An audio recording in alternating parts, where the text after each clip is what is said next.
नव वर्ष की पहली मीटिंग में दर्शकों आपका बहुत स्वागत है। आशा है कि नव वर्ष नई आकांक्षाएं, नई कामनाएं और नया विकास लेकर आएगा। इस उम्मीद के साथ कि देश में 24 में जो नुकसान हुए हैं, देश ही नहीं दुनिया में भी वो नुकसान 25 में नहीं होंगे। मिठास बनेगी, अपनापन आएगा। और आज हम जो शुरुआत है वो शुरुआत कर रहे हैं मोहन भागवत के उस बयान से, जिसमें उन्होंने कहा, ये अच्छी बात नहीं है कि हर मस्जिद के नीचे मंदिर को तलाशा जाए। हालांकि ये संघ की मूल विचारधारा के पक्ष में दिखाई नहीं पड़ता है, लेकिन उन्होंने इस तरह के बयान पहले भी दिए हैं कि वर्तमान विश्व की परिस्थितियों में ये बेहतर है कि सामाजिक समरसता बनी रहे। और इसी कड़ी में उन्होंने कहा कि देश के विकास के लिए, भारत को विश्व गुरु बनाने के लिए आवश्यक है कि हर मंदिर के नीचे मस्जिद ढूंढकर ओछी और सस्ती राजनीति कर नेता बनने का प्रयास ना किया जाए। पांचजन ने इस पर लिखा कि यह सामाजिक सद्भावना के लिए बहुत ही अच्छा बयान है। मुस्लिम संगठनों ने भी इसका स्वागत किया है, लेकिन मैं उनका नाम नहीं लेना चाहता। और अभी बहुत सारे मुस्लिम संगठनों ने, खास तौर से पसमानदा मुस्लिम समाज और जो अशराफ मुस्लिम्स हैं, उन्होंने इस पर कोई बड़ी प्रतिक्रिया नहीं दी है, लेकिन राजनीतिक गलियारों में इसको लेकर काफी चर्चाएं रही हैं। कुछ लोगों ने इसे सॉफ्ट हिंदुत्व की संज्ञा भी दी है, लेकिन खैर जो भी हो, फिलहाल हम इस मामले में मुस्लिम पसमानदा महाज के राष्ट्रीय अध्यक्ष परवेज जी से विचार जानना चाहेंगे। वो इस बयान को किस नजरिए से देखते हैं और मुस्लिम पसमानदा महाज इस बयान पर क्या प्रतिक्रिया देना चाहेगा।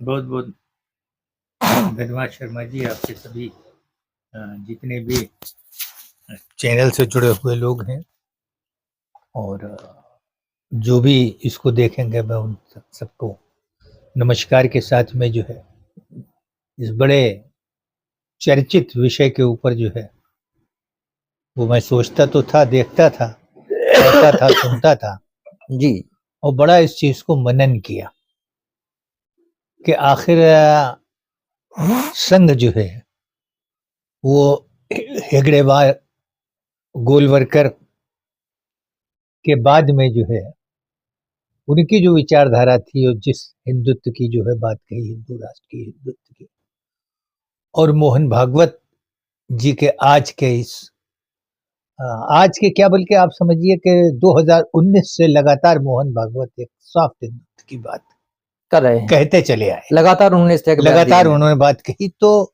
इसको बड़ी गंभीरता के साथ में जो है सोचने को, समझने की जरूरत है।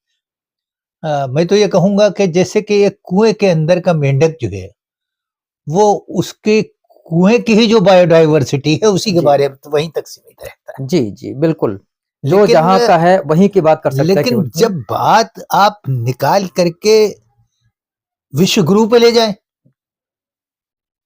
जब बात आप निकाल करके विकसित राष्ट्र की तरफ ले जाएं, जी, जब आप हिंदुस्तान के जनमानस की बात करें, और जब आप ये देखें कि हिंदुस्तान जो है वो एक ऐसी धरती रही है जिसने दुनिया के जितने धर्म और संस्कृतियां हैं उन सबको जो है वो अपने में में समेटा है, समाया है, आत्मसात किया है यहाँ अपने पर में। ऋषि मुनि, पीर फकीर, सूफी संत, ये सब एक चटाई पे बैठ के शास्त्रार्थ करके जो है एक दूसरे के साथ जुड़ के उन्होंने इस भारत का निर्माण किया है। भाई बहुत बड़े बड़े हमने देखे हैं जो मुस्लिम हुए, विद्वान हुए, संगीतकार हुए, उनके गुरु हिंदू रहे।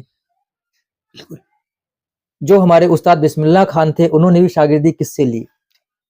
तो नहीं, अब आप देखिए कि गुरु नानक देव जी की लिखी है मर्दाना, और जो उनके लहना। जो साथी थे, जी, और वो असल में दूसरे धर्म के जो अच्छी बातें हो, देखिए मोहन भागवत जी ने भी ये बात कही, मुझे याद आ गई। जी, उन्होंने एक बात कही मोहन भागवत जी ने, शायद 2022 में उन्होंने ये बात कही कि सभी धर्मों की जो अच्छी बातें हैं और जो स्ट्राइकिंग पॉइंट हैं, जी, जो जनमानस को प्रभावित करते हैं, उनका अध्ययन करना जरूरी है। यहाँ ये नहीं कि उस तरफ जाने की जरूरत है या परिवर्तन की, धर्म परिवर्तन की बात नहीं है।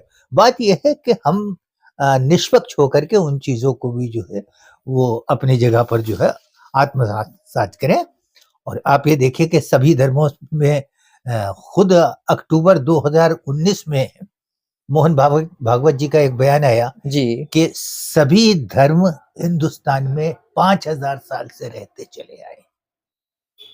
एक आप देखिए कि इतने गूढ़ बात जो है इस चीज को कह दिया। उसके बाद जो है 2022 में ये कहा कि सभी जगह हम जो है वो मस्जिदों में मंदिर जो है खोजने का काम ना करें। ना करें। ठीक है।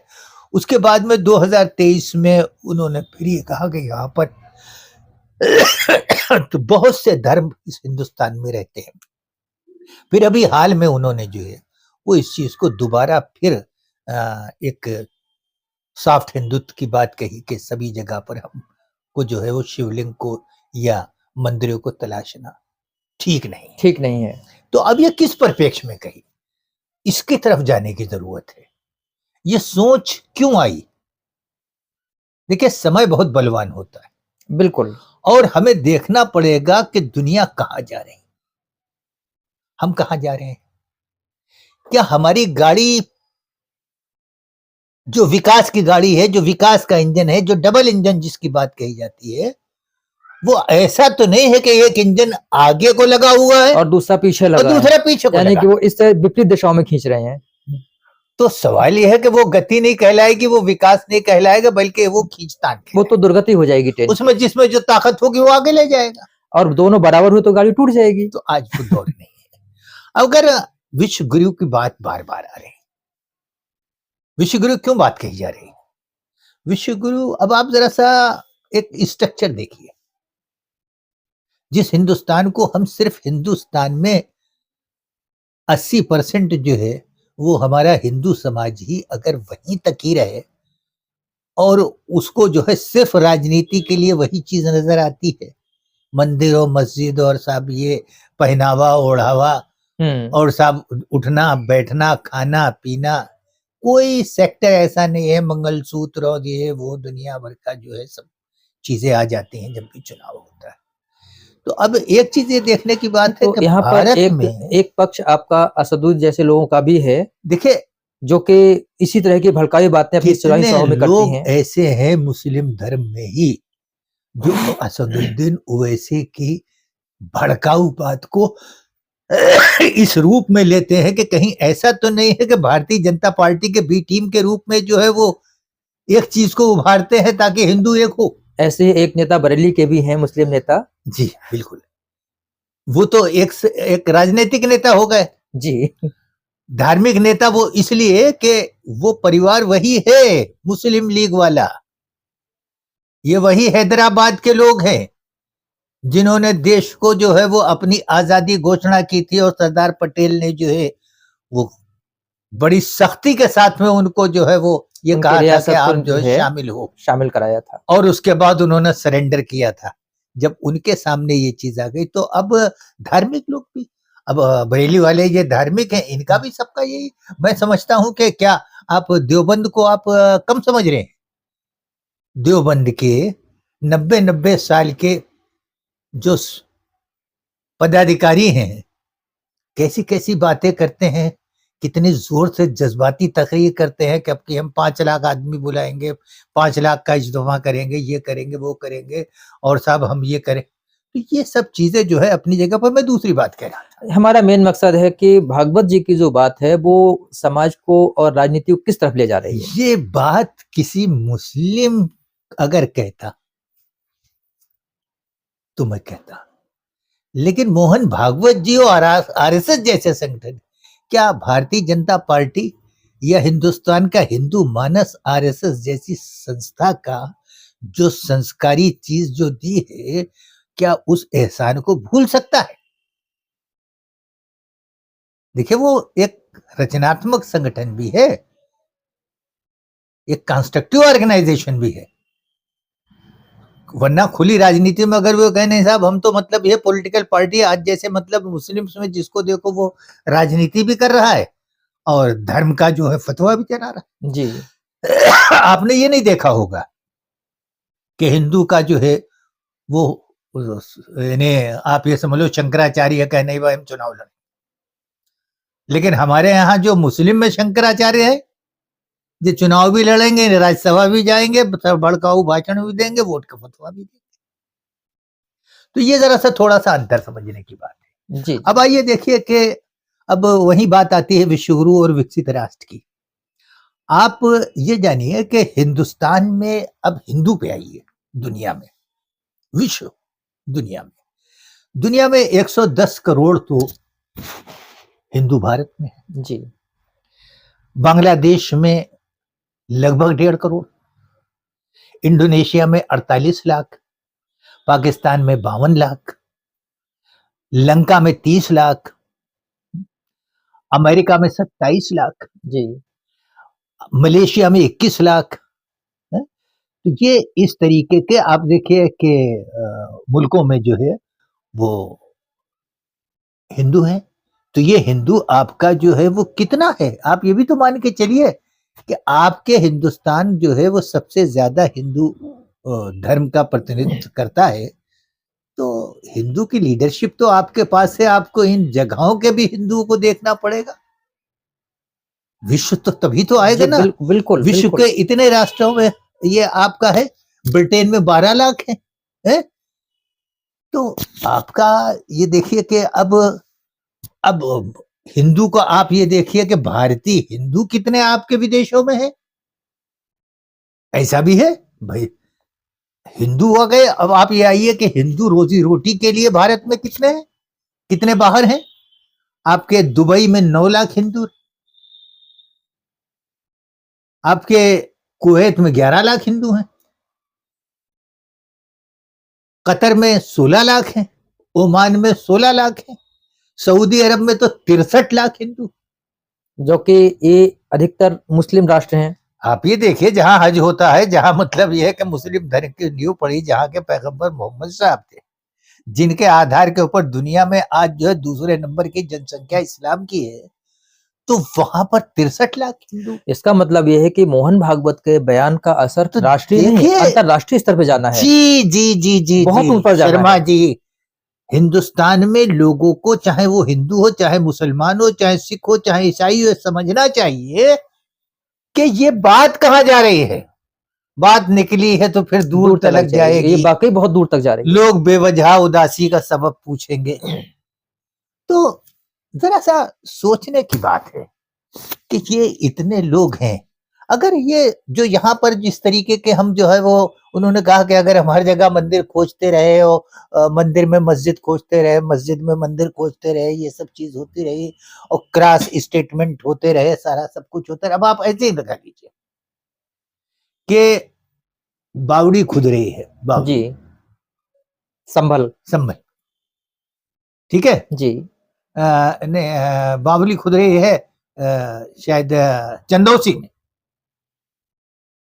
मैं बहुत ज्यादा क्लियर नहीं हूँ, संभल में तो कुएं वगैरह और ये सब भी खुद रहे हैं। एक बावली खुद रही है, एक गावड़ी खुद रही है और कुएं भी खुदे जा रहे हैं, बड़ी सफाई हो रही है। ऐसा लग रहा है जैसे प्रायोरिटी पे यही काम है। अब आप एक चीज सोचिए कि पुराने दौर में अगर कुएं और बावली ही एक ऐसे स्रोत हुआ करते थे जिससे पानी पीते थे, बिल्कुल लोग कल्याण के काम करते थे, परमार्थ के काम करते थे, लोग कुएं बनवा देते थे, मार्गों पर कुएं होते थे। लोग, मैंने खुद अपनी जिंदगी में 72 साल की जिंदगी में देखा है कि रहट और कुएं पे रस्सी और बाल्टी कोई नहीं चोरी करता था, लोटा और रस्सी और बाल्टी रखी रहती थी। मैं यहाँ पे आपको थोड़ा सा विवरण दूंगा कि मेरे मोहल्ले में मेरे पूर्वजों का बनवाया हुआ कुआं जी लोगों ने उसे पाट दिया, जबकि 20 साल पहले तक उसी कुएं से पूरे मोहल्ले का काम होता मैं वही बता रहा हूँ, मैं वही कह रहा हूँ। उस कुएं को फिर से साफ कराने में पसीने आ गए। अब आप देखिए, एक बात बताइए, दौर कौन सा है? ये दौर जो है वो अब वर्ल्ड बैंक के घर घर स्वच्छ पानी पहुंचाने का है। जी एक तरफ तो आप स्वच्छ पानी पहुंचाने, अब वो पहुंच नहीं रहा है, काम तो चल रहा है, वर्ल्ड बैंक से हमने पैसा लिया है और हम दिखा रहे हैं, पूरा प्रोग्राम चला 2010 से इस चीज को। इस स्वच्छ पानी की मैं आपको बताऊं, गौनिया चौराहे पे जनसेवा केंद्र, उसके सामने खुदाई वाली मशीन ने जल निगम के पाइप को फोड़ दिया उससे करीब महीने भर इतना पानी बहा है कि नाला ऐसे साफ हो गया जैसे नहर हो। शर्मा जी, आज और डॉक्टर्स इस बात को हाँ, कह रहे हैं। और उसके लिए मैंने ऊपर तक शिकायत दर्ज करी, तब जाके कहीं वो जो है उस टूटी लाइन मैं को भी ठीक इससे किया गया। बिल्कुल अलग की बात कर रहा हूँ, पीछे जाने वाली बात जी, है कि आज जो स्वच्छ जल की बात हो रही है, मेडिकल रिपोर्ट के, वर्ल्ड हेल्थ ऑर्गेनाइजेशन की रिपोर्ट्स हैं कि आधी बीमारियां गरीबों को, जो पेट की बीमारियां और तमाम तरह की, वो पानी से हो स्वच्छ रहे हैं। जल न होने की वजह से। जी, तो स्वच्छ जल की बात हो रही है, आप जो है वो उन कुओं को खुदवाने का काम कर रहे हैं। जो चीज उपयोग नहीं होती, आदमी की पूंछ तक तो जो है, डार्विन का सिद्धांत ये है कि उसका इस्तेमाल नहीं हुआ, गायब हो खत्म गई। हो जाती है।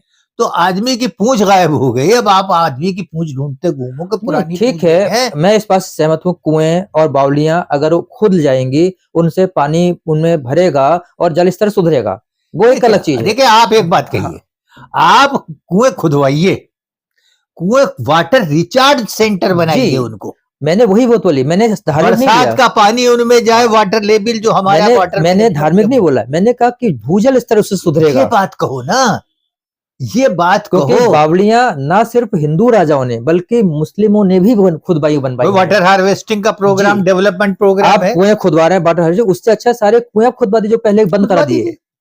आपको जो है बोर कराने की जरूरत नहीं, आपका खर्चा हाँ, कम होगा, आप उनको साफ करा दीजिए ऊपर जाल डलवा और दीजिए, ऊपर जाल डलवा एक दीजिए नल और लगवा उनको दीजिए, नीचा कर दीजिए। एक नल लगवा दीजिए। उनको उनको जो है वो जमीन की सरफेस से मिला करा दीजिए कि जो पानी बरसे तो वो पानी उसके अंदर उसमें चला जाए, जाएगा, वो नीचे वाटर लेवल में आ उसी जाएगा। कुएं में आप नल लगवा दीजिए, तो दुनिया हर काम आता रहेगा। बजाय इसके कि एक तरफ तो स्वच्छ जल की बात हो रही है, एक तरफ जल की हम मार्केटिंग, आप देखिए कि कितना बोतल का पानी इस्तेमाल हो रहा है। अरे बाहर निकल के साहब, कहीं पर भी आपको पानी नहीं मिलेगा, बोतल ही खरीदनी पड़ेगी। पहले मैं पहाड़ पे 20 साल पहले जाता था, तो वहां पे हर 100-200 मीटर के बाद में पानी की धार चल रही होती थी।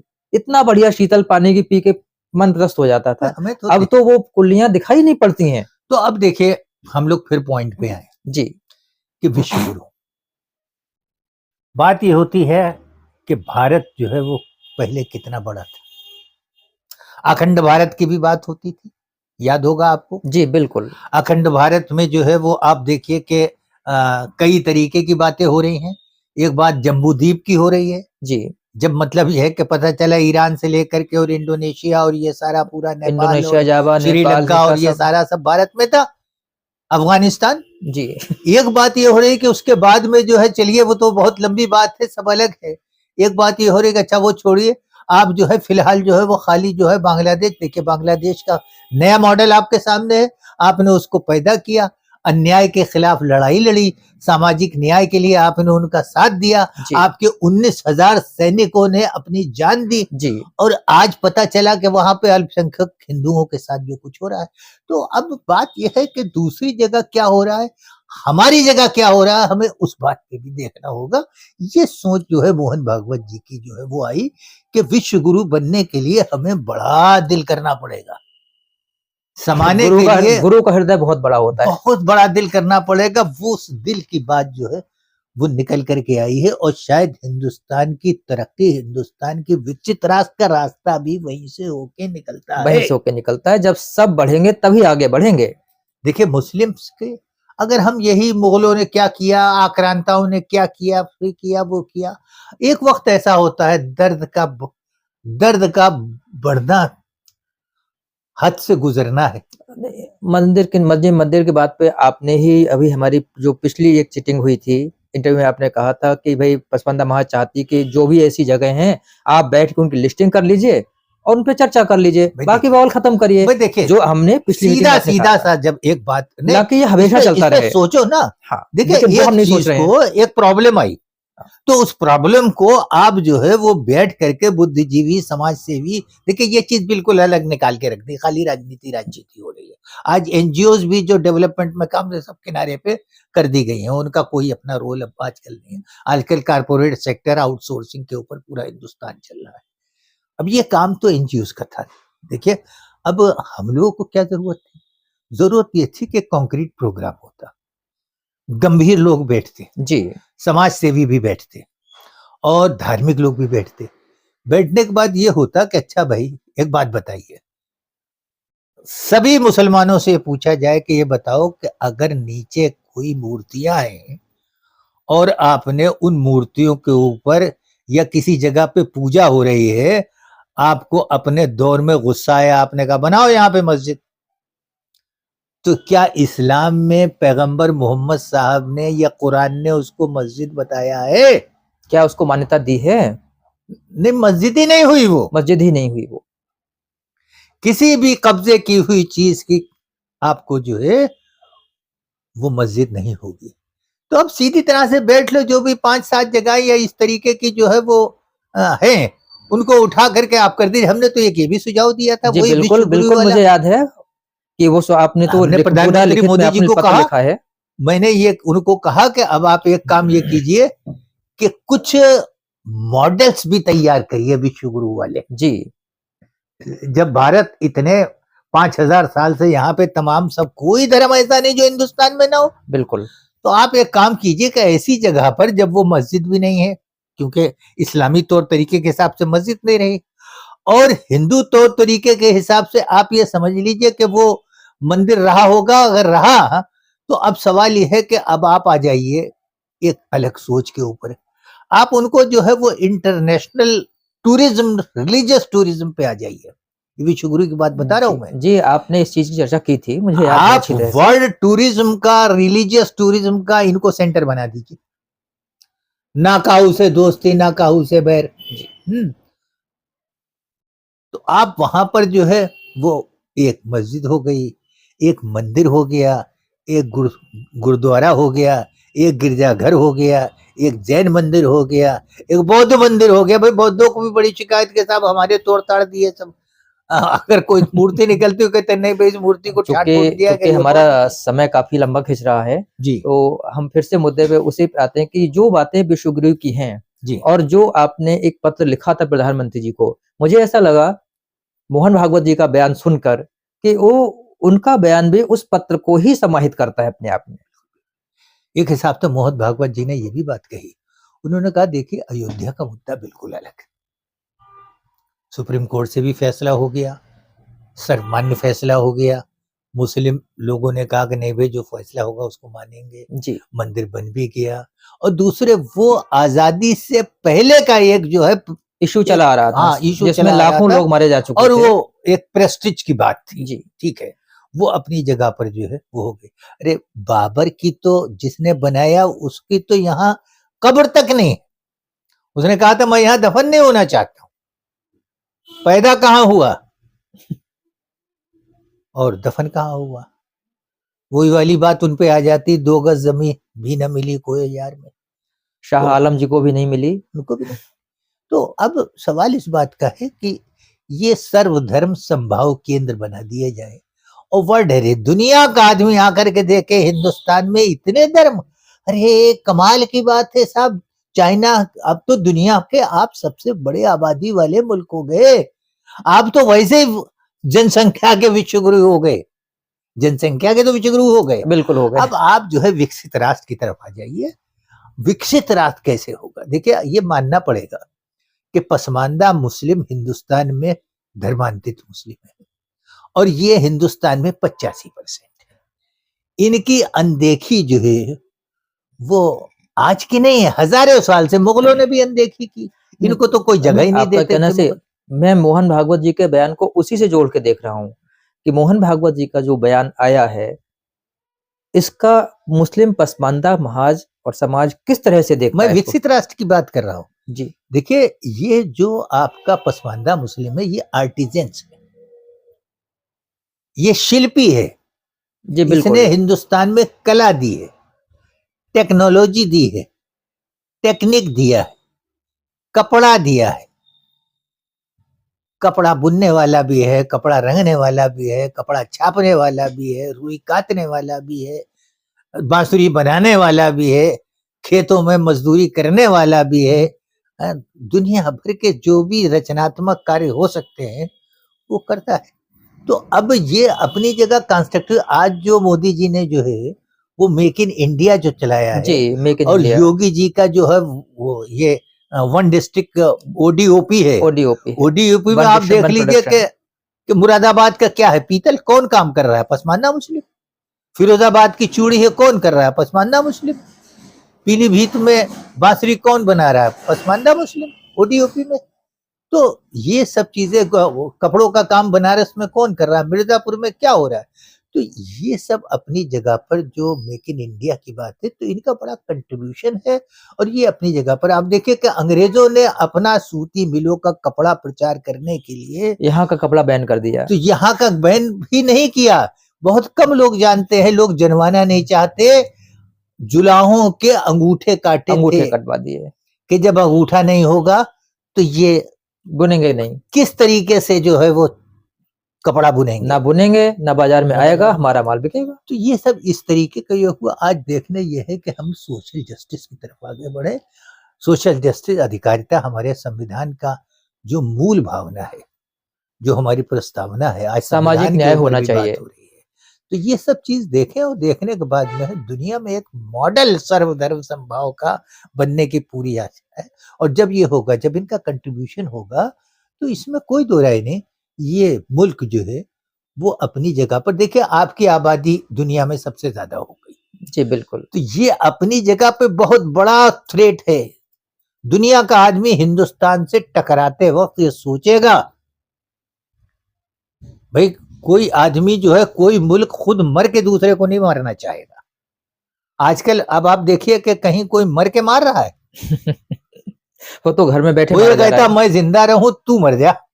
इसीलिए यहाँ से मिसाइलें छोड़ते बैलिस्टिक हैं। मिसाइल उठा करके अंदर एक बटन बिल्कुल दबा दिया। दबाया और वहां भेज दिया और जाके बोले रिपोर्ट बताओ भाई कितने मरे। तो इस दौर में जो है हमको जो विश्व गुरु की बात कही, तो विश्व गुरु ऐसे ही बनेंगे, हैं?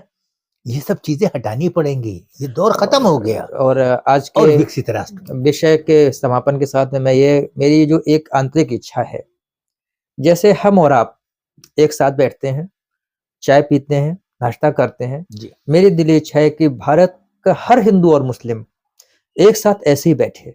होगा होगा। भले बेटी का रिश्ता ना हो, बट रोटी का रिश्ता जरूर हो शर्मा जाए। जी एक बात मैं बताऊं कि दुनिया का आप चाहे यूरोपियन हिस्ट्री पढ़ लीजिए, मेडिवल इंडिया पढ़ लीजिए, इंडियन हिस्ट्री पढ़ लीजिए, मैंने पढ़ा है। जी।